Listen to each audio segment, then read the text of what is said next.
Welcome back everybody to Key Track Music Reviews, your channel for brand new music and the listening experience.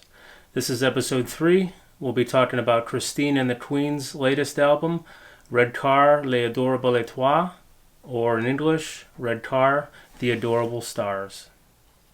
This is the third studio album by Christine and the Queens, the music project of French singer-songwriter Heloise Adelaide Letessier.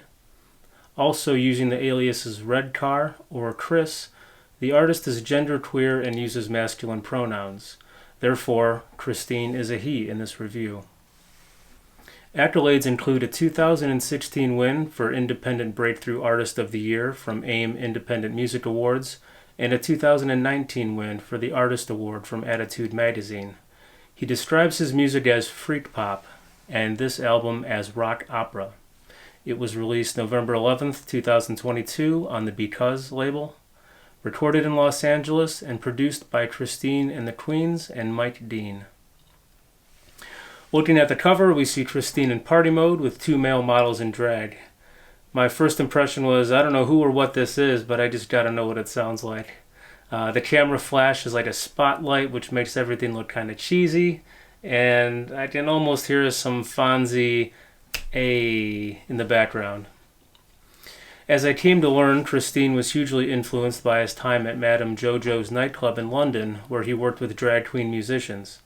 Adding the Queens to the name of the music project is in dedication to them. The album features multiple and blended genres: pop, soul, funk, dance, club, and more. Lyrically, it's mostly French with some English. As an English-only speaker, I can't understand the words, but I'm comfortable listening, given that I've listened to international music with foreign languages for years. I'll go over the key tracks using English translations. I listened to the CD start to finish twice on the stereo, listened to more songs after that, and then I even tried listening at work in the work van to show my coworker, but it sounded terrible in the van. In my opinion, this album really needs a stereo to appreciate the musical complexity, the presentation of the many layered vocals, and the ever-present deep bass. The flip side to that is the intimacy and subtlety. For as thumping as this album can be, it's also really delicate in places. The mixes are immersive and unique, with no two tracks sounding exactly the same. The instrumentation is on point, with great recording quality on the acoustic drums, guitar, and bass guitar. Pleasing sounds and digital drums often have some 80s vibes, both warm and cold. The album starts strong, slows down around track 5, and then picks back up around track 8. Nothing is in your face or overproduced, and nothing sounded very familiar or easily comparable to me. The vocals are natural, calming, heavenly, and sexy.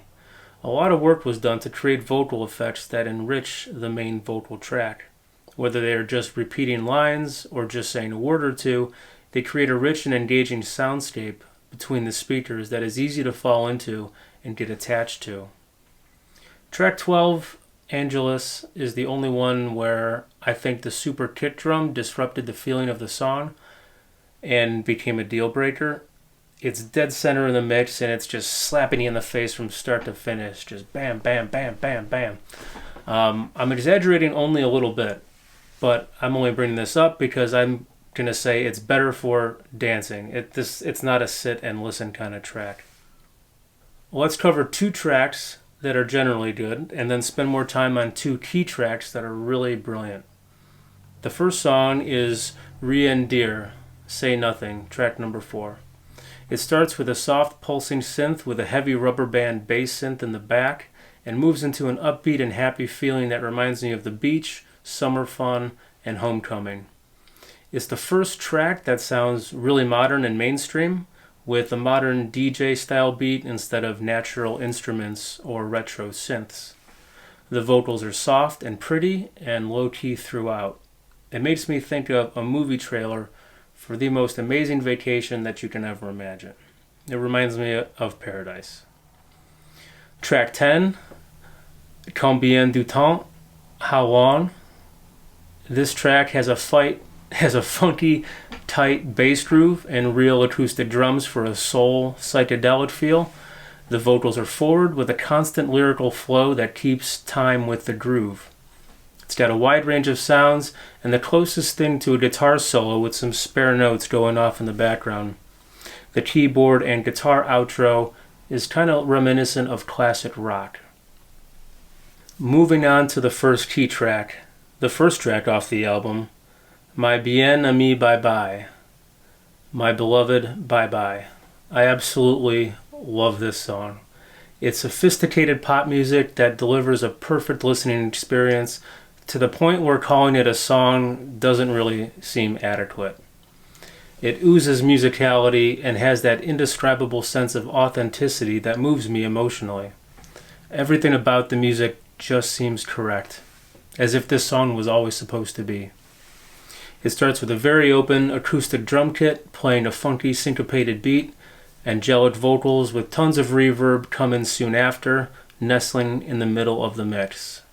Harmony vocals sing higher, sometimes close to the main voice in the center image, and sometimes further to the right and left on the sides.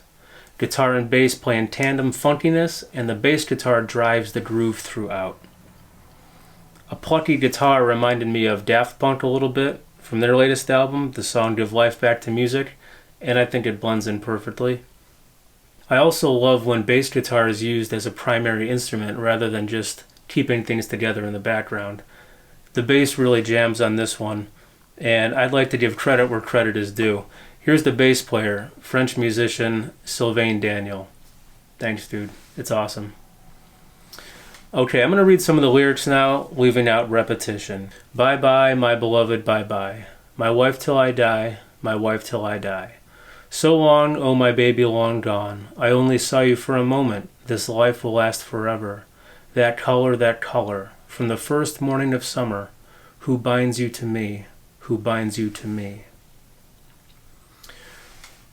These are pretty straightforward lyrics, but in this song they are pure poetry. Whether the wife is real or imagined isn't important. It's about the universal longing for love and connection that we cannot entirely control. The other person must also want us in return. How often have we pictured our lives with people that we've never even spoke to? It's interesting, though, not what binds you to me, but who binds you to me. That's a little mysterious. Key track number 2 is track number 9, My Birdman. Welcome to the coolest track of all, with a hip-hop beat that I personally guarantee will get your head nodding. It reminds me of a hip-hop Tori Amos briefly shaking hands with Massive Attack. It features clean piano, and the ending has a cool synth feedback sound that sweeps between the speakers with vocals. It also has remix-style vocal clips, possibly another singer because the voice is deep and maybe pitch shifted down, but it could also just be editing. But I think the track ended too soon. That seems to be a frequent complaint of mine. I guess I like long songs. So it left me wanting more. The song is just so effortlessly good, and I wanted to keep coming back to that main groove and just take it on all night.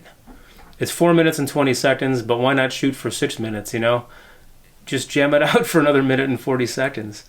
In any case, here's some lyrics of Birdman with repetition removed. Oh Jamil, he said, what are you waiting for? Oh Jamil, he waited by the door. Oh Jamil, he offered to cook for me. Oh Jamil, he said I was an angel. Oh cook for me, oh light up for me. Oh tender boy I am. Oh solid my Birdman. Wait till I feel ready to give it all right now to you. Oh Jamil, he said he was right. I needed it, and I still do. Sounds to me like Jamil seduced that tender boy, definitely with food, probably with a little more. Again, within the context of the song, the lyrics are elevated from apparently obvious to perfectly intriguing, and it's just perfect.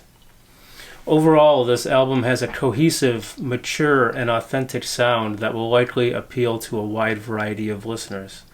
It's a shame that most people in the US will never come across this, probably, or ever hear of Christine and the Queens, and I'm very glad to have found it at my local library.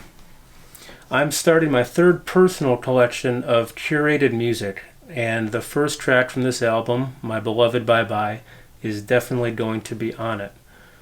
Thanks so much for watching. Stay tuned for more music reviews coming soon by clicking that subscribe button, And please like this video if you enjoyed the review. Don't forget to tell me what you think about the music in the comments below.